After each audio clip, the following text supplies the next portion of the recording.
Have you ever wondered why, after a devastating heartbreak, some women seem to wither, lost in a labyrinth of sorrow, while others, against all odds, emerge not just intact, but transformed, radiant with a newfound strength? It's a paradox etched into the very fabric of human experience, a testament to the enigmatic resilience of the feminine spirit. We've all witnessed it, or perhaps felt it within our own bones, the shattering blow, the seemingly insurmountable grief, and then the slow, agonizing ascent from the emotional rubble. This journey, often cloaked in silence and hidden tears, is a profound psychological odyssey, a descent into the depths of the self to retrieve fragmented pieces of a shattered identity. It is here, in the crucible of despair, that the true alchemical process of healing begins, an awakening to the untapped reservoirs of inner power that lay dormant beneath layers of societal expectation and personal trauma. Imagine a woman named Elara. Her life, once a vibrant tapestry woven with dreams and shared laughter, suddenly unraveled by an unexpected betrayal. Her partner, the man she had entrusted with her deepest vulnerabilities, had simply disappeared, leaving behind only the chilling echo of his absence and the debris of a broken promise. Elara, a woman of fierce loyalty and an open heart, found herself adrift in a sea of questions, each wave of uncertainty crashing against the fragile shores of her self-worth. She walked through her days as if encased in a dream, the vibrant colors of the world muted, the joyful melodies of life transformed into a haunting dirge. Her once sparkling eyes now held a dull ache, reflecting the vast emptiness that had taken root within her. Sleep offered little solace, her nights plagued by restless tossing and turning, the phantom touch of a hand that was no longer there, the imagined whisper of a name that would never again grace his lips, the scent of his favorite coffee, the melody of a song they once shared, even the sight of a couple holding hands in the park, all became potent triggers, catapulting her back into the raw, aching reality of her loss. She tried to numb the pain, at first with endless hours of mindless television, then with the false comfort of excessive food, and finally, with a desperate isolation that pushed away the very people who sought to offer solace. Each attempt to escape the torment only tightened the invisible chains that bound her to her suffering. One particularly bleak evening, as a relentless rain lashed against her window pane, mirroring the storm raging within her, Elara stumbled upon an old, leather-bound journal. It was her grandmother's, a woman of quiet strength and profound wisdom, whose eyes had always seemed to hold the secrets of the universe. Flipping through the brittle pages, Elara found an entry dated decades ago, written in a delicate, almost ethereal script. It spoke of a pain akin to her own, a heartbreak that had once threatened to consume her grandmother entirely. The words, simple yet profound, described the initial shock, the pervasive numbness, and then the insidious whisper of self-blame that often accompanies such a loss. Did I not do enough? Was I not lovable enough? What fatal flaw within me repelled him? Elara recognized these questions instantly. They were the very ones that had become the insidious soundtrack to her own waking hours. Her grandmother's words continued, detailing the agonizing process of sifting through memories, each one a sharp shard of glass, cutting deeper with every recollection. The journal spoke of the societal pressure to move on, to get over it, as if grief were a switch that could simply be flipped off. It chronicled the suffocating weight of well-meaning but ultimately unhelpful advice from friends and family, who, in their desire to alleviate her suffering, inadvertently trivialized her very real pain. Elara felt a tremor of recognition, a profound sense of not being alone in her desolate landscape. The journal entry then shifted, describing a turning point. It wasn't a sudden epiphany, but a slow, arduous shift in perspective, born from sheer exhaustion with her own sorrow.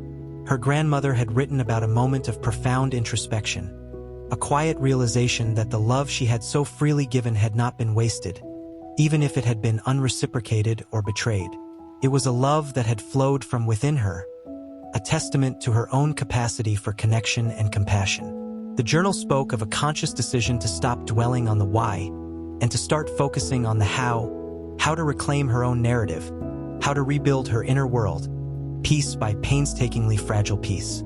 This wasn't about forgetting, the entry emphasized, but about integrating the experience, allowing the pain to become a teacher rather than a jailer. It was about recognizing that the shadow of despair, as Jung might suggest, holds within it the raw material for profound growth, an opportunity to confront the unacknowledged aspects of oneself and integrate them into a more complete being. Elara read on, captivated. Her grandmother had described the terrifying yet liberating process of shadow work, confronting the uncomfortable truths about her own projections, the ways in which she had perhaps romanticized the other, attributing qualities that were not entirely real, or ignoring red flags in her own desire for connection. She had begun to examine her own attachment patterns, the deep-seated fears of abandonment that had, perhaps unconsciously, led her to overlook warning signs. This was not about self-blame, the journal clarified, but about self-awareness, about understanding the unconscious mechanisms that had contributed to the painful dynamic.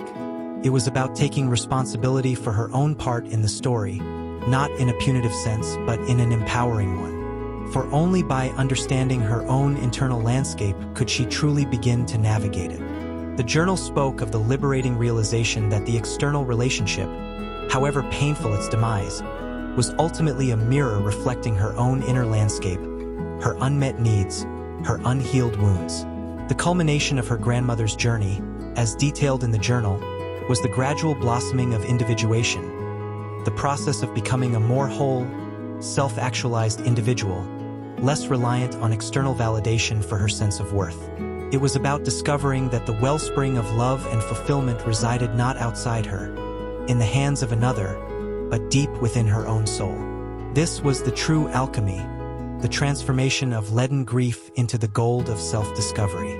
Her grandmother had begun to reconnect with forgotten passions, to cultivate new interests, to nurture the relationships that genuinely nourished her spirit. She had learned to set boundaries, to say no to what diminished her, and yes, to what truly resonated with her authentic self.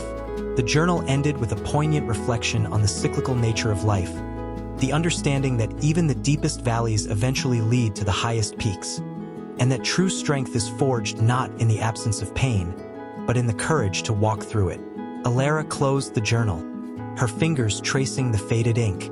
A tear, hot and cleansing, finally tracked a path down her cheek. It wasn't a tear of despair, but one of recognition, of connection, of a dawning hope. Her grandmother's words were a beacon in her darkest hour, illuminating a path she hadn't known existed. The story of Elara's grandmother, a narrative of quiet courage, echoes the journey of countless women who, faced with the crucible of heartbreak, embark on a profound psychological metamorphosis. The archetype here is undeniably the wounded healer, a figure who, having navigated their own depths of suffering, emerges with a profound capacity for empathy and wisdom, not just for themselves but for others. This woman, initially fragmented by betrayal, undertakes a harrowing descent into her personal underworld, confronting the shadows of her past and the unexamined aspects of her psyche.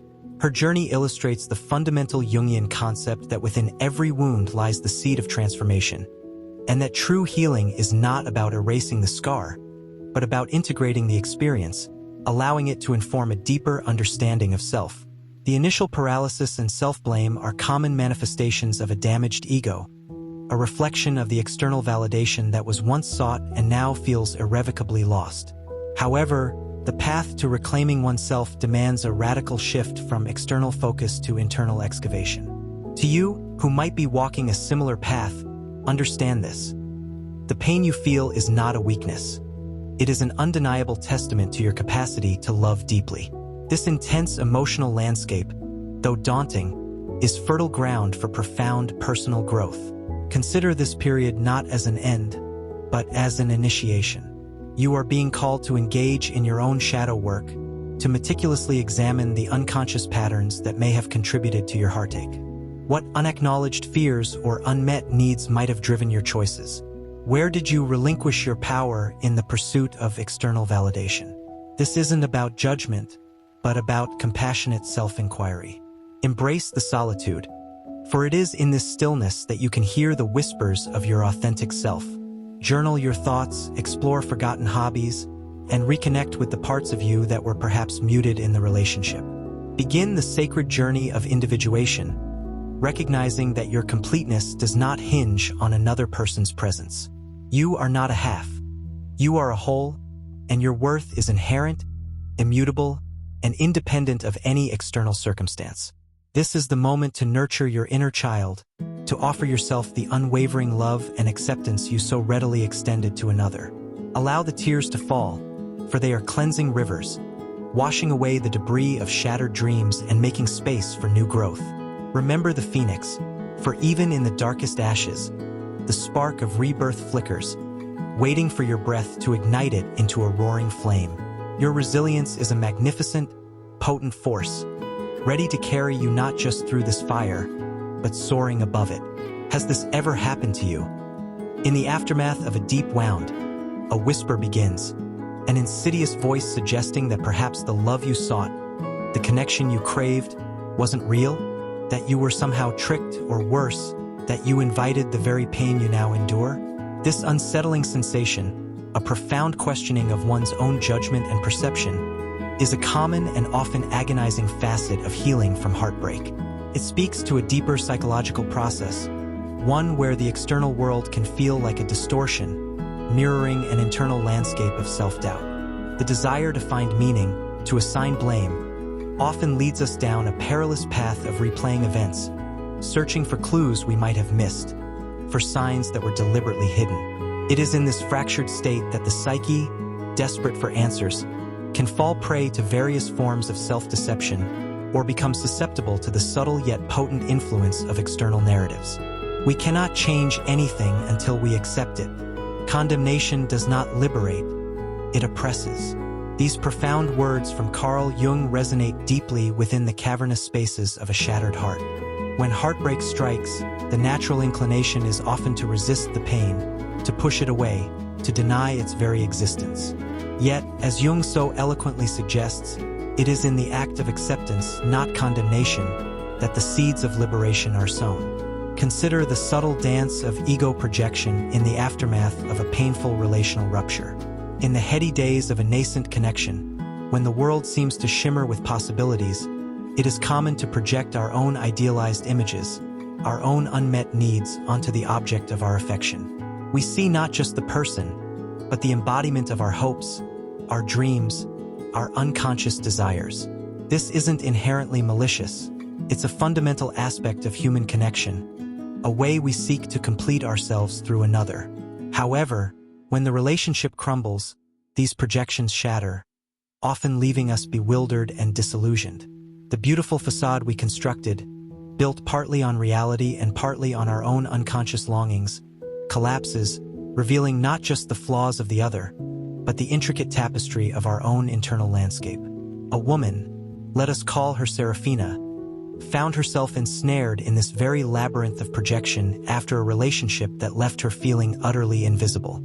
Her partner, a man of magnetic charm and eloquent promises, had slowly, insidiously, eroded her sense of self, leaving her feeling like a ghost in her own life. In the aftermath, Seraphina was haunted by the question, how could she have been so blind? She replayed conversations, scrutinizing every nuance, searching for the moment she had lost her way. The answer, though painful, lay not solely in his actions, but in the intricate dance of her own projections. Seraphina, a woman of immense warmth and compassion, had projected onto him the archetypal animus figure, the strong, protective, understanding masculine force she unconsciously yearned for. She had, in her desire for completion, overlooked his inconsistencies, rationalized his evasions, and silenced the quiet alarm bells that her intuition had subtly rung. Her own underdeveloped animus, the masculine principle within her, yearned for external validation, for a strength she had not yet fully cultivated within herself. This yearning made her susceptible, leading her to project her need for power and protection onto him, rather than discovering it within herself. This is where the wisdom of Jung's shadow work becomes not just theoretical, but profoundly practical. Seraphina's journey of healing demanded a ruthless, yet compassionate, confrontation with her own shadow, those unacknowledged aspects of herself that she had perhaps repressed or denied. She began to see that her intense desire for a partner to complete her stemmed from a deep-seated fear of her own inadequacy, a vulnerability she had unconsciously projected onto the strong man she believed he was. His withdrawal triggered her core wound of abandonment, a fear she had carried since childhood. By projecting her own longing for strength and security onto him, she had inadvertently disowned these very qualities within herself. The dissolution of the relationship forced her to retrieve these projections, to bring them back into her own psyche, and to acknowledge that the strength she sought externally had always resided within her. This process of retrieval is not for the faint of heart. It demands a willingness to face uncomfortable truths about oneself, to acknowledge the ways in which we might have contributed to our own suffering, not out of fault but out of unconscious patterns. It requires a quiet courage, a deep dive into the murky waters of self-deception and illusion. Seraphina, guided by a wise therapist, began to recognize the patterns of her own attachment style, understanding how her early experiences had shaped her relational dynamics. She saw how her desire to be loved had sometimes overridden her inner voice of discernment, leading her to accept less than she deserved. This introspection, while painful, was incredibly liberating. It allowed her to differentiate between the true self and the projected self, to disentangle her own identity from the expectations and manipulations of another. This profound internal work also touches upon the Stoic philosophy, which, though seemingly disparate from Jungian concepts, offers powerful tools for navigating such emotional upheaval. Seneca, Marcus Aurelius, and Epictetus, ancient masters of self-mastery, understood that while external events are often beyond our control, our response to them is entirely within our power. Seraphina began to practice a form of cognitive detachment, observing her painful thoughts and emotions without becoming enmeshed in them. She learned to differentiate between what she could control, her reactions, her self-talk, her internal narratives, and what she could not, the actions of another, the past. This wasn't about suppressing emotion, but about acknowledging it, feeling it fully, and then consciously choosing how to respond. We suffer more often in imagination than in reality, Seneca wisely stated. Seraphina learned to challenge the catastrophic narratives her mind constructed, to question the immediate interpretations of events, and to choose responses that aligned with her evolving sense of self-worth. She began to view her heartbreak not as a personal failing, but as a rigorous teacher, a catalyst for radical self-discovery. The pain became a signal, not a punishment, indicating areas within herself that required attention, healing, and integration. The process of healing for Seraphina, as it is for many, became a journey of individuation, the arduous yet ultimately liberating path of becoming a truly unique, whole, and authentic individual. It was about integrating her internal masculine and feminine principles, her animus and anima, allowing them to operate in harmony rather than in conflict or projection. She learned that true strength was not about finding an external protector, but about cultivating an inner one. She started taking proactive steps to reclaim her agency, enrolling in a self-defense class, delving into philosophy, and consciously creating a life that reflected her deepest values, rather than merely reacting to external stimuli. She realized that the perceived emptiness left by the relationship was not a void, but a fertile space, waiting to be filled with her own creative energy and self-love. This inner work, though solitary at times, was ultimately a profound act of self-love, a radical embrace of her own intrinsic worth. The character of Seraphina embodies the archetype of the seeker, a soul compelled to understand the deeper truths of her experience, even if those truths are uncomfortable. Her initial despair, fueled by the shattering of projections, highlights a universal struggle, the tendency to externalize our internal landscapes and to seek completion outside ourselves. Her journey, however, demonstrates the profound power of psychological introspection and the transformative potential of confronting one's own shadow. The pain of her heartbreak, though agonizing, served as an inescapable invitation to dive into the unconscious realms of her psyche, to understand the dynamics of ego projection and the unfulfilled desires of her animus. This process, inspired by Jungian principles, reveals that true empowerment arises not from blaming the external world, but from taking radical responsibility for one's inner world. To you, who may be grappling with the gnawing questions of why and how, understand that this is a critical juncture in your healing. Your pain, though overwhelming, is a potent signal, directing you towards areas within your own psyche that yearn for attention and integration. Begin the courageous work of recognizing your own projections. Where have you attributed qualities to others that perhaps reside more strongly within yourself? What unmet needs or unconscious desires might have led you to perceive a situation in a certain light? This is not about self-blame, but about self-awareness, about reclaiming your own power. Embrace the wisdom of the Stoics. You cannot control what happened, but you absolutely control your response. Focus on what is within your sphere of influence, your thoughts, your reactions, your choices. This period of intense introspection is an unparalleled opportunity for individuation, for becoming more fully yourself, untethered from external validation. Lean into your own inner strength, nurture your own anima and animus, and recognize that the vast reservoir of love and completeness you seek already resides within you. This profound journey will lead you to a deeper understanding of your own resilience, leaving you not just healed, but profoundly wise. What would you think if I told you that the deepest pain you've ever felt, the profound sense of loss that has left you reeling, is not a void to be filled, but a crucible in which the truest, most magnificent version of yourself is forged? This is not merely a poetic sentiment. It is a psychological truth, a testament to the alchemical power of suffering when approached with intentionality and courage. The journey through heartbreak is rarely linear. It is a winding path, fraught with moments of despair and unexpected glimmers of hope. Yet, for those who choose to walk it with open eyes, it leads to a profound internal transformation, a rebirth that reshapes not just their emotional landscape, but their entire way of being in the world. It is the moment the Phoenix woman truly rises, not from the ashes of a relationship, but from the fiery immolation of her old self, emerging with wings of wisdom and a spirit ablaze with authentic power.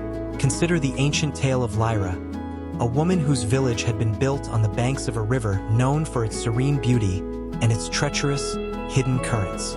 Lyra, like many in her community, had always relied on the river for sustenance, for joy, for connection. Her life was entwined with its gentle flow, her happiness seemingly dependent on its steady presence. Then, without warning, a great drought descended. The river, once vibrant and overflowing, receded, leaving behind only cracked earth and the skeletal remains of what once thrived. Lyra, like her people, was plunged into despair. The source of her comfort, her identity, her very sustenance seemed to have vanished, leaving an unbearable void. She mourned. She railed against the heavens. She clutched at the dry riverbed, desperate for a single drop of the familiar. Her entire sense of self, so deeply intertwined with the river, felt utterly lost. Her initial instinct, a common human response to such profound loss, was to search externally for a new river, a new source of validation, a new wellspring of happiness to replace what had been taken. She looked to the horizon, to distant mountains, imagining other streams, other communities where life might still flow with ease.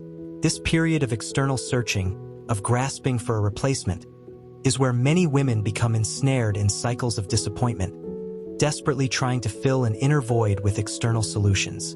They might seek new relationships too quickly, clinging to the first semblance of connection, or immerse themselves in fleeting distractions, hoping to numb the persistent ache. Lyra, in her despair, likewise attempted to divert other, smaller streams to her parched village, to force a new flow where one did not naturally exist. But these efforts were futile. The diverted streams withered, and the land remained barren. The harder she tried to replicate the past, the more exhausted and disheartened she became. This constant external focus mirrored her inability to truly confront the internal drought that mirrored the land around her. It was in her deepest moment of desolation, when all external avenues had failed, that Lyra stumbled upon an ancient, forgotten well, half-buried beneath brambles and forgotten memories. It was not a majestic river, but a small, unassuming opening in the earth. Hesitantly, she began to clear away the debris, stone by painstaking stone. Her hands calloused, her spirit weary but persistent. This arduous, solitary work was her initiation into a deeper wisdom. As she dug, she encountered layer after layer of compacted earth, each representing a hidden fear, an unacknowledged wound, a limiting belief about herself. She confronted the fear of not being enough, the anxiety of being alone, the profound sense of unworthiness that had subtly permeated her being even when the river flowed freely. This was her profound dive into the unconscious, a metaphorical journey into the depths of her own being to uncover the source of her true, internal resilience. What Lyra discovered was not a gushing torrent, but a slow, steady trickle of pure, life-giving water, rising from the very core of the earth. This well was not dependent on the capricious rains or the fickle currents of the external world. It was an internal source, a testament to the fact that the sustenance she had always sought outside herself had, in fact, resided within her all along. The water was cool, clear, and imbued with an ancient wisdom. It was the wellspring of her own inner strength transformation, the tangible manifestation of her newfound self-worth. Lyra began to nurture this well, not just for herself, but for her community. She learned to draw from it consciously, to appreciate its slow, steady offering, and to understand that true abundance was an inner state, not merely an external circumstance. She understood that her suffering, her period of drought, had been the necessary catalyst to lead her to this profound internal discovery. The river, in its withdrawal, had forced her to look inward, to tap into a source that was inexhaustible and eternally hers. Lyra's transformation was not about forgetting the river, but about understanding her relationship to it. She recognized that the river's flow was cyclical, and while its absence was painful, it did not diminish her inherent worth or capacity for life. This was the true embrace of Stoicism in action, accepting what could not be controlled and focusing entirely on her inner response and inner resources. She cultivated a sense of stillness, a profound peace that transcended the external conditions. She learned that even when the outside world seemed barren, the internal well of her spirit remained vibrant and full. Her actions became deliberate, rooted in a deep sense of self-possession. She began to walk the village paths with a quiet grace, her back straight, her eyes clear, reflecting an inner landscape that was no longer dependent on external validation. She practiced mindfulness, noticing the intricate beauty of the surviving plants, the subtle changes in the wind, finding joy and presence in the smallest of moments.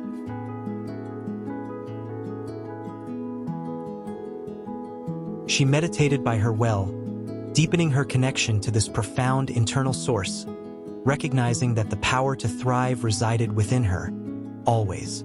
Lyra, in essence, became the embodiment of the Phoenix woman, rising from the ashes of her perceived loss not with bitterness, but with an incandescent wisdom. Her journey underscores the profound truth that sometimes the greatest blessings are disguised as the most profound challenges. The emptying of her external world forced her to discover the boundless wealth of her internal one. Her experience speaks directly to the core of Jungian individuation, the process of becoming a whole, self-reliant individual, integrating all aspects of the self, including the shadow aspects of fear and vulnerability. The archetype of Lyra is that of the alchemist of adversity, a woman who transmutes profound loss into unparalleled inner gold. Her initial attachment to an external source of fulfillment, the river, symbolizing a partner or external validation, reveals a common human tendency to project our inner needs onto the world. Her despair during the drought is a powerful metaphor for the profound grief and disorientation that follows heartbreak, especially when one's identity has been deeply intertwined with the lost connection. However, her subsequent, arduous journey to uncover the hidden well within herself is the essence of true healing. A forced, yet ultimately liberating, descent into the depths of her own psyche. This internal excavation, this shadow work, requires courage and relentless self-inquiry, forcing a confrontation with the uncomfortable truths of self-reliance and inherent worth. The well is the symbolic representation of her rediscovered inner strength transformation, an inexhaustible spring of self-love and resilience that is not dependent on external circumstances. It speaks to the ultimate triumph of individuation, where the self becomes whole and complete, drawing sustenance from within. To you, standing at the precipice of your own transformation, understand that your pain is not a punitive force, but a powerful catalyst. This moment, however dark it may seem, is an invitation to unearth the hidden wellspring of strength that resides within your very core. Stop searching for external rivers to quench an internal thirst. Embrace the stillness that grief can sometimes impose. It is in this quietude that you can hear the whispers of your soul. Begin to cultivate daily practices that nurture your inner self.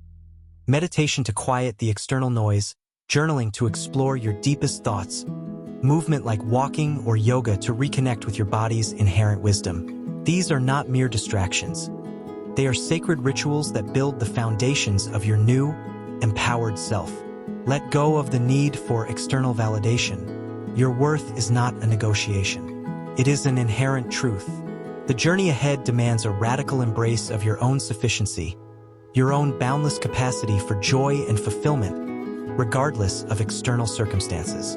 This is your moment to fully embody the Phoenix woman, to rise from whatever ashes life has presented, not just healed, but radiant with the incandescent glow of self-discovery. Let your inner light shine so brightly that it illuminates the path for others, inspiring them to find their own wellsprings of strength. Your transformation is not just for you. It is a beacon for the world. Trust the process, embrace the pain as a guide, and step into the magnificent power that has always resided within you. Now, for your continued journey of self-discovery and empowerment, remember to like this video, share your insights in the comments below, and subscribe to our channel to join a community dedicated to spreading positive values and fostering profound personal growth. Your engagement helps. Like, comment, subscribe to the channel, and share this video with others to spread positive values and reach more women who are ready to rise. Thank you for listening. The end.